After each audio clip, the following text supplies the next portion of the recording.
नमस्कार बच्चों, हम 8वीं कक्षा की नागरिक शास्त्र की पुस्तक के पहले अध्याय यानी कि भारतीय संविधान पर पिछली कक्षा में बात कर रहे थे और बातचीत करने के क्रम में हमने देखा कि संविधान में किन बुनियादी मूल्यों को समाहित किया गया है, संविधान में कौन कौन सी विशेषताएं हैं, हमारे भारतीय संविधान की कौन कौन सी विशेषताएं हैं, किस तरह से संविधान सभा का गठन हुआ, किस तरह संविधान निर्माण के समय विभिन्न चरणों में हमारा ये काम आगे बढ़ा और संविधान पूर्ण रूप से बनकर तैयार हुआ। और यहाँ इस संबंध में बातचीत करते हुए हम लोगों ने देखा कि डॉक्टर राजेंद्र प्रसाद अस्थायी अध्यक्ष संविधान सभा के निर्वाचित हुए। उसके पहले डॉक्टर सच्चिदानंद सिन्हा अंतरिम अध्यक्ष के रूप में थे और प्रारूप समिति के अध्यक्ष के रूप में डॉक्टर भीमराव अंबेडकर थे। और अन्य सदस्यों में हम आगे देखेंगे, चित्रों में भी देखेंगे, क्योंकि चूँकि ये सदस्य बेहद महत्वपूर्ण सदस्य थे। हालांकि कुल मिलाकर 299 सदस्य संविधान सभा में थे जो निर्वाचित होकर आए थे। 3 वर्षों तक, लगभग 3 वर्षों तक संविधान के निर्माण का कार्य चलता रहा। 114 दिनों तक गंभीर चर्चा हुई, एक एक बिंदुओं पर कई कई दिन तक चर्चा हुई, तब जाकर उन महत्वपूर्ण बिंदुओं को संविधान में शामिल किया गया। आगे हम तस्वीरों में देखते हैं कि कुछ जो महत्वपूर्ण सदस्य थे हम उन्हें पहचानने की कोशिश करें और याद रखने की कोशिश करें कि आज जो संविधान हमारे देश में लागू है, इसको बनाने में किन किन का महत्वपूर्ण योगदान रहा। 26 नवंबर 1949 को संविधान लिखने का काम पूरा हो गया था और यह 26 जनवरी 1950 को लागू भी हो गया था। संविधान सभा में 2 प्रतिनिधि थे। एक एंग्लो इंडियन समाज के प्रतिनिधि थे फ्रैंक एंथोनी, एवं पारसियों के प्रतिनिधित्व डॉक्टर HP मोदी ने किया था। इसके अलावा जयपाल सिंह, बलदेव सिंह, अबुल कलाम आज़ाद जैसे अन्य लोग भी संविधान सभा के सदस्य थे, जिन्होंने विभिन्न मुद्दों पर बेहतरीन विचार और राय दी, जिसे कि शामिल किया गया। बच्चों, हमने अभी बात की थी एंग्लो इंडियन, यानी कि एंग्लो इंडियन। बच्चों, पहले हम ये जानेंगे कि एंग्लो इंडियन किन्हें कहा जाता है। एंग्लो इंडियन उन्हें कहा जाता है जिनके माता पिता में से कोई एक विदेशी रहे हों और एक भारतीय रहे हों, तो ऐसे माता पिता के बच्चों को एंग्लो इंडियन कहा जाता है। तो एंग्लो इंडियन समाज के प्रतिनिधि के रूप में फ्रैंक एंथोनी थे। इसके बाद हम जो तस्वीर आप देख रहे हैं बच्चों स्क्रीन पर, उसमें दूसरी तस्वीर विजय लक्ष्मी पंडित की है, तीसरी दुर्गाबाई देशमुख की है। ये हमारे संविधान सभा की महिला सदस्य थी जिन्होंने संविधान के निर्माण में अपना महत्वपूर्ण योगदान दिया। इसके अलावा महिला सदस्य के रूप में सरोजनी नायडू थी, डॉक्टर राजेंद्र प्रसाद, दूसरी जो तस्वीर है वो डॉक्टर राजेंद्र प्रसाद की है, और डॉक्टर सच्चिदानंद सिन्हा की है तीसरी तस्वीर, इनके बारे में अभी हमने बातचीत की कि ये अंतरिम अध्यक्ष रहे संविधान सभा के। और डॉक्टर राजेंद्र प्रसाद हमारे देश के प्रथम राष्ट्रपति भी निर्वाचित हुए। और एक बहुत महत्वपूर्ण बात बच्चों ये है कि डॉक्टर राजेंद्र प्रसाद और डॉक्टर सच्चिदानंद सिन्हा, ये दोनों ही हमारे बिहार के महान विभूति थे जिन्होंने संविधान निर्माण में अपना अमूल्य योगदान दिया। सरदार वल्लभ भाई पटेल, ये जो पहली तस्वीर बच्चों देख रहे हैं आप स्क्रीन पे, सरदार वल्लभ भाई पटेल की है। हमारा देश आज जिस एकता के सूत्र में बंधा हुआ है और एक अखंड राष्ट्र के रूप में नज़र आता है, तो लौह पुरुष के नाम से विख्यात सरदार वल्लभ भाई पटेल की महत्वपूर्ण भूमिका रही। जितने 575 रजवाड़े रियासतें, इसके साथ साथ जो प्रशासनिक इकाइयाँ थी उसे एक करने में कन्हैया लाल, मानिक लाल, मुंशी ये बेहद महत्वपूर्ण सदस्य के रूप में रहे संविधान सभा में। इन्होंने कई जो समितियां बनी थी उन कई समितियों में इन्होंने अपना योगदान दिया। और तीसरी जो तस्वीर है ये जयपाल सिंह मुंडा की है, जो ये झारखंड के थे और इन्होंने बहुत अच्छे ये खिलाड़ी भी थे। बाद में इन्होंने एक झारखंड पार्टी का गठन भी किया था। तो जयपाल सिंह लेखक के रूप में संविधान सभा में इन्होंने अपना योगदान दिया था। इसके बाद बच्चों अब स्क्रीन पे हम देख रहे हैं डॉक्टर एचपी मोदी। तो डॉक्टर एचपी मोदी पारसियों के समुदाय के प्रतिनिधि के रूप में संविधान सभा में चयनित हुए थे। पारसी समुदाय अभी हमारे देश में मुश्किल से 50,000 के करीब है और यह एक बहुत ही छोटा समुदाय है हमारे देश का। अतः इसके प्रतिनिधित्व के रूप में डॉक्टर एचपी मोदी का चयन किया गया था। और डॉक्टर श्यामा प्रसाद मुखर्जी इन्होंने जनसंघ की स्थापना की थी। डॉक्टर श्यामा प्रसाद मुखर्जी बाद में शहीद भी हो गए। इन्होंने राष्ट्र की एकता, अखंडता और हमारे सांस्कृतिक विरासत को आगे बढ़ाने में महत्वपूर्ण योगदान दिया। इसके साथ ही बलदेव सिंह और अबुल कलाम आज़ाद जैसे लोग, नायाब लोग हमारे संविधान सभा में थे, जिन्होंने कि हमारा संविधान बनाया, एक बड़ा संविधान बनाया। आज भी यह विश्व का सबसे बड़ा संविधान माना जाता है। अब बच्चों हम कुछ क्रियाकलाप पे आएंगे। तो सबसे पहले हम अपनी संविधान की प्रस्तावना को पढ़ते हैं, जो कि इस कक्षा में पहले भी स्क्रीन पे दिखाया जा चुका है। और जब हम प्रस्तावना को पढ़ेंगे तो उसमें हम देखेंगे कि संविधान में कौन कौन सी समानताओं का उल्लेख किया गया है। राजनीतिक, आर्थिक और सामाजिक समानता की बात की गई थी।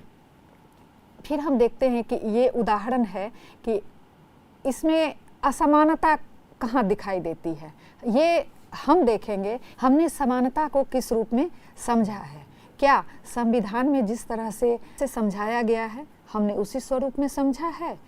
मान लिया जाए कि कहीं अपहरण के मामले में 4 लड़के गिरफ्तार होते हैं और जो न्यायाधीश हैं उन सबों को एक ही सज़ा सुनाते हैं। क्यों? क्योंकि हमारे यहाँ राजनीतिक न्याय की बात की गई है, राजनीतिक समानता की बात की गई है। चाहे वो गरीब हो या अमीर हो, किसी भी वर्ण का हो, काला हो, गोरा हो, पढ़ा लिखा हो, अनपढ़ हो, लेकिन कानून की नज़र में वो सभी समान हैं। यहाँ मजिस्ट्रेट ने इसी भावना का प्रदर्शन किया है। एक गांव है, कभी कभी आप अपने गांव में भी देख पाते होंगे कि मंदिर है या और भी पूजा स्थल हैं तो उन्हें जाने नहीं दिया जाता, कुछ लोगों को जाने नहीं दिया जाता। अगर किसी दूसरे धर्म का पूजा स्थल है तो वहाँ जो उस धर्म के मानने वाले नहीं हैं उनका प्रवेश वर्जित होता है। या अगर हमारे मंदिर की ही बात करें तो वहाँ भी कुछ लोगों को कहा जाता है कि आप इस मंदिर में नहीं जा सकते। तो ऐसी बातें जहाँ होती है तो वहाँ हमें सामाजिक न्याय की अवधारणा का उल्लंघन देखने को मिलता है, यानी कि भेदभाव दिख रहा है सामाजिक स्तर पर। तीसरे बिंदु पर हम आते हैं कि अगर हम अपने भाई का नामांकन कराने किसी विद्यालय में जाते हैं और हमारे परिवार की आर्थिक स्थिति ऐसी नहीं है कि हम विद्यालय की फीस भर सकें, तो क्या उसका नामांकन नहीं हो पाएगा? यहाँ आर्थिक समानता की भी बात है। चाहे कोई भी हो, अगर वह बालक 6 से 14 साल की उम्र तक का है, यानी कि 14 साल की उम्र तक के बच्चों को मुफ्त एवं अनिवार्य शिक्षा हमारे संविधान में उल्लिखित है। शिक्षा का अधिकार 2009 के तहत किसी निजी नौकरी में, किसी निजी क्षेत्र में अगर आप नौकरी करने के लिए जाते हैं और वहाँ कहा जाता है कि इस समुदाय के लोग या इस राज्य के लोग, इस क्षेत्र के लोग या महिलाएं काम ढंग से नहीं करती,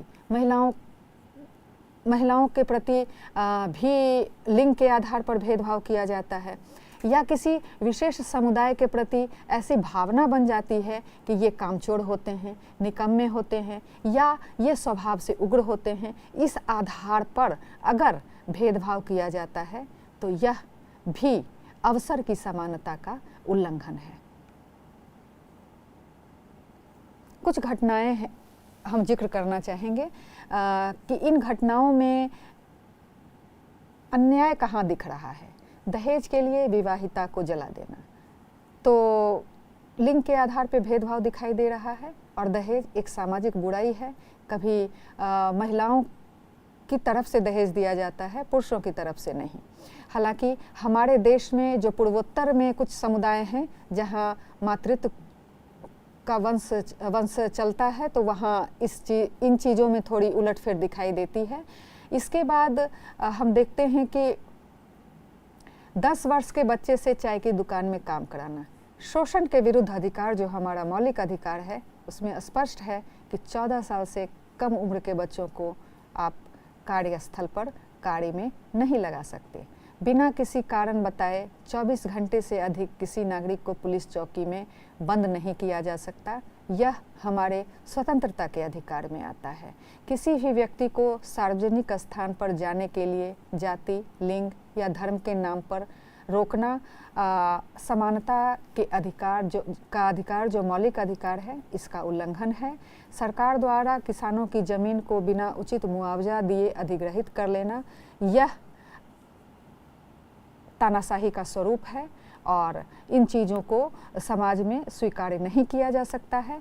तो यहाँ हमने देखा कि जो हमारे मौलिक अधिकार हैं, उन मौलिक अधिकारों का किस तरह से लागू किया जा सकता है समाज में, और कहाँ कहाँ हम देख सकते हैं कि हमारे जो संविधान में अधिकार कर्तव्यों का वर्णन है या जो जिन उद्देश्यों का वर्णन है, हम समाज में प्राप्त नहीं कर पा रहे हैं।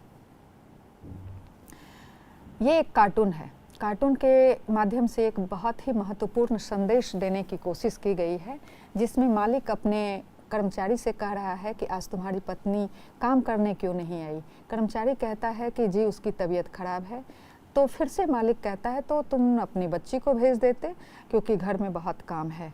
तो जो कर्मचारी है वह कहता है वो विद्यालय पढ़ने गई है। मालिक फिर से कहता है कि नहीं, उसे बुला कर लाओ, एक दिन नहीं पढ़ेगी तो कुछ बिगड़ नहीं जाएगा। तब जाकर फिर वो कर्मचारी कहता है कि नहीं, मैं स्कूल गया था, लेकिन जो स्कूल में शिक्षिका है उन्होंने मुन्नी को यानी कि उसकी बच्ची को काम करने के लिए आने से मना कर दिया है। और चूँकि बच्ची की उम्र 14 साल से कम है, तो अगर तुम उसे पढ़ाई छुड़वाकर काम पर लगाओगे तो अपराध के भागीदार बनोगे और मैं पुलिस में शिकायत कर दूंगी। ये प्रश्न है। सरला बहन ने मुन्नी को काम पर क्यों नहीं जाने दिया? शिक्षा के अधिकार के तहत, क्योंकि 14 वर्ष तक के बच्चों की शिक्षा अनिवार्य है। आप आसपास में ऐसे और भी घटनाओं को रेखांकित कर सकते हैं, खोज सकते हैं जहां की समानता स्वतंत्रता के अधिकार का उल्लंघन हो रहा है, सामाजिक न्याय की भावना का पालन नहीं किया जा रहा है। और बच्चों, एक बात मैं आपसे ही पूछना चाहूँगी कि छोटी उम्र के बच्चों को काम पे क्यों नहीं लगाना चाहिए? इसलिए भी मैं अपनी तरफ से ये कहती हूँ कि चूँकि बच्चों की जो उम्र होती है उस समय उनमें हर क्षेत्र में आगे बढ़ने के गुण मौजूद होते हैं। अगर आप उसे दबाएंगे तो उनका व्यक्तित्व अविकसित रह जाएगा। वो एक कुशल, शिक्षित, साक्षर और जागरूक नागरिक नहीं बन पाएंगे। लोकतांत्रिक पद्धति का एक बेहतरीन उदाहरण हम इस उदाहरण के रूप में देखते हैं कि एक स्कूल, मान लेते हैं एक बच्ची का स्कूल था, पलक नाम था, तो सभी बच्चे उसमें चाह रहे थे कि हम किसी न किसी कार्यक्रम में भाग लें। तो ऐसे में सभी बच्चों का भाग लेना उचित नहीं होता।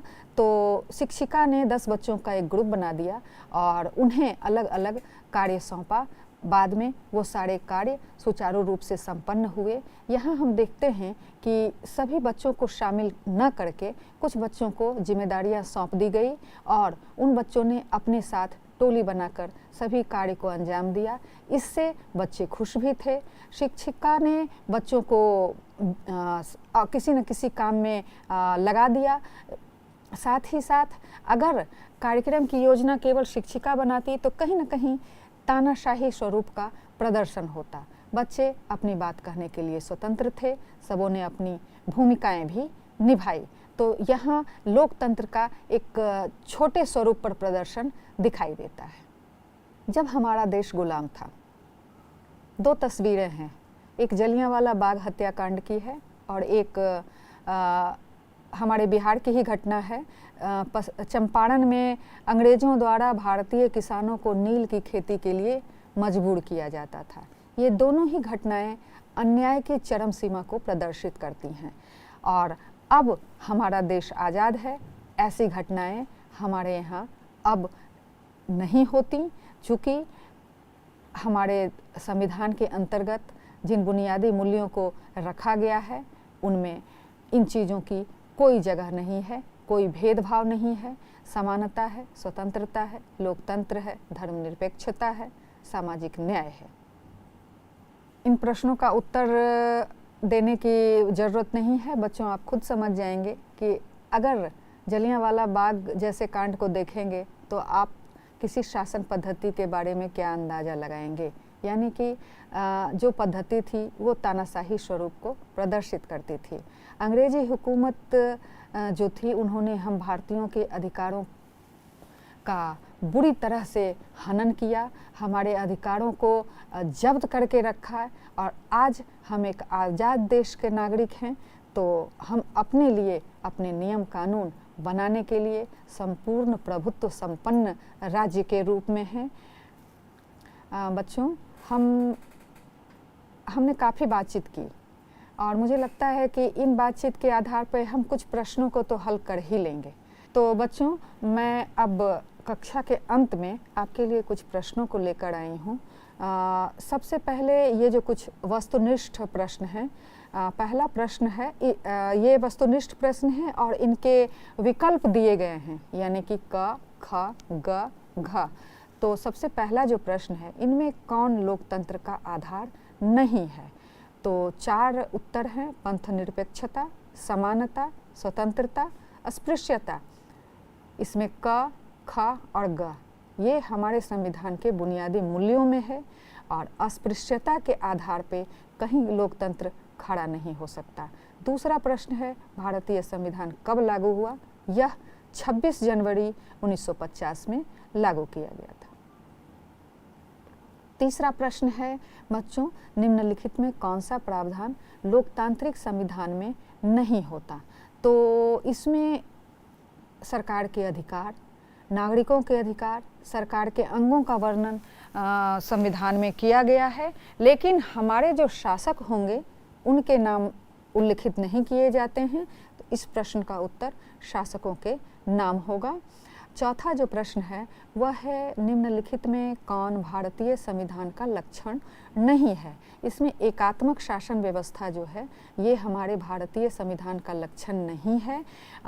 लोकतांत्रिक गणराज्य, संसदीय सरकार, तो ये जो है स्वतंत्र न्यायपालिका, संसदीय सरकार, लोकतांत्रिक गणराज्य हमारे संविधान का लक्षण है। एकात्मक शासन व्यवस्था हमारे यहाँ नहीं है, संघीय शासन व्यवस्था है। पांचवा प्रश्न है, निम्नलिखित में पंथ निरपेक्ष राज्य का सही अर्थ क्या है? तो इसमें हम उत्तर ख को लेते हैं। सरकार की ओर से कोई धर्म नहीं मानने का प्रचार, यानी कि सरकार अपनी ओर से किसी धर्म को न बढ़ावा देगी न रोक लगाएगी। पांचवें प्रश्न का उत्तर ख है और छठे प्रश्न का जो उत्तर होगा कि संविधान सभा की प्रारूप समिति के अध्यक्ष कौन थे? इसमें ग डॉक्टर भीमराव अंबेडकर है। सातवां प्रश्न, इनमें कौन महिला संविधान सभा की सदस्य नहीं थी?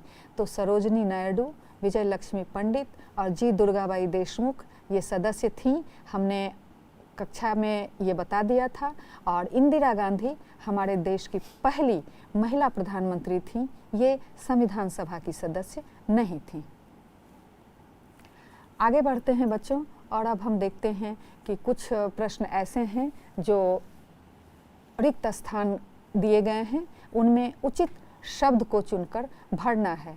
तो संविधान लिखित नियमों का एक क्या लिखेंगे हम? प्रलेख होता है।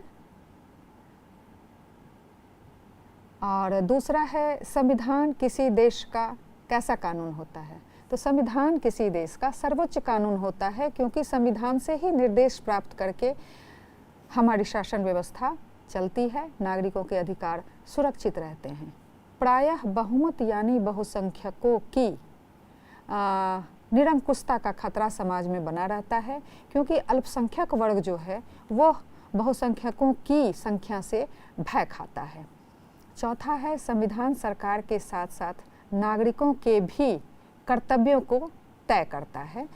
सरकार ने अगर संविधान को अधिकार दिए हैं, कर्तव्य दिए हैं, तो साथ साथ नागरिकों को केवल अधिकार ही नहीं दिया गया है, बल्कि उनके लिए कुछ कर्तव्य भी निर्धारित किए गए हैं, ताकि हमारा देश अखंड हो, एकता के सूत्र में बंधा रहे, यहाँ की का पर्यावरण बना रहे, हमारी सोच वैज्ञानिक हो।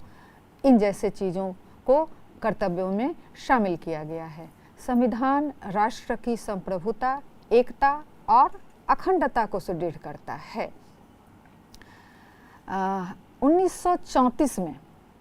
1934 में भारतीय राष्ट्रीय कांग्रेस ने संविधान सभा के गठन की मांग की थी पहली बार।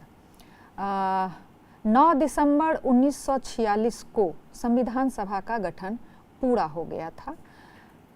संविधान सभा की पहली बैठक दिसंबर 1946 में हुई थी। ये दोनों प्रश्न कमोबेश एक ही जैसे हैं। भारत राज्यों का एक संघ है, क्योंकि हमने संघीय व्यवस्था को अपनाया हुआ है। और 10वां जो प्रश्न है, सिख धर्म मानने वाले अपने साथ 6 इंच का कृपाण रख सकते हैं। इसकी स्वतंत्रता उन्हें धार्मिक स्वतंत्रता के अंतर्गत प्रदान की गई है। बच्चों, हमने आज हमारा संविधान अध्याय के तहत संविधान के उद्देश्य, उसके चरण, उसकी विशेषता, संविधान के निर्माण के जितने भी चरण थे उनके बारे में बातचीत की। जो हमारे संविधान के मौलिक गुण हैं, मौलिक अधिकारों की बात की, कर्तव्यों की बात की, कुछ प्रश्न उत्तरों को भी देखा, ऐसे उदाहरणों को देखा जिनके आधार पर हम देख सकें कि हमारे संविधान के नियम कहाँ उनका उल्लंघन हो रहा है, कहाँ उनका पालन हो रहा है। और इसके साथ ही इस अध्याय की समाप्ति होती है। हम अगली कक्षा में फिर मिलेंगे दूसरे अध्याय के साथ। नमस्कार।